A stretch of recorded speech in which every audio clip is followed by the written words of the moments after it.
Hi, it's Karen with Living Our Dream Homestead, where today I'll be making tomato jam. If you haven't yet subscribed to my channel, please click the button down below. If you've already subscribed, thank you very much. Now, I don't know about you, being the month of August and a little bit of July, you get a lot of tomatoes in. And I decided I would go ahead and make this recipe. I used to make it a couple of years ago, and I would serve it over burgers and hot dogs. My gosh, you could even serve it over chicken, really about anything. So let's go ahead and get started. First thing, we're gonna be over here onto the stovetop. Let's go. First thing we need to do, we need to take a medium-sized saucepan, and in it I have taken 1 tablespoon of olive oil.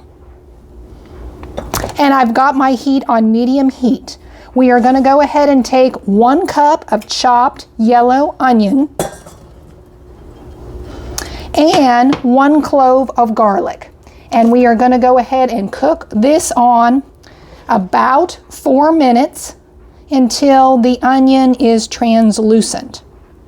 It's been about 2 minutes, and as you can see, the onions are definitely translucent. So we are going to go ahead and now add in 2 14-ounce cans of diced tomatoes in juice. If you have homemade, that would be even better. I just went ahead and I'm using Meyer diced tomatoes. This is a 28-ounce can, which is what we need. And I'm going to pour this into our onions now. I don't know if I could do it with one hand. We'll go ahead and stir this to combine. And now we need to add in half a teaspoon of ground thyme. And then we need to add in half a teaspoon of salt. That's the reason why I added the tomatoes that had no salt in it, because we're already putting salt into this tomato jam.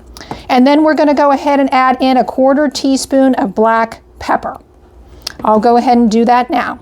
Now that I've mixed all those ingredients, we need to go ahead and add in 1 tablespoon of granulated cane sugar. And I'll stir to combine. Now that we've stirred in all those ingredients, we need to go ahead and put a lid on this. We need to go ahead and have our heat at medium-high heat. And we are going to go ahead and cook this with the lid on, stirring occasionally for about 10 minutes, where most of all the liquid has been evaporated. Then I will show you when it's done.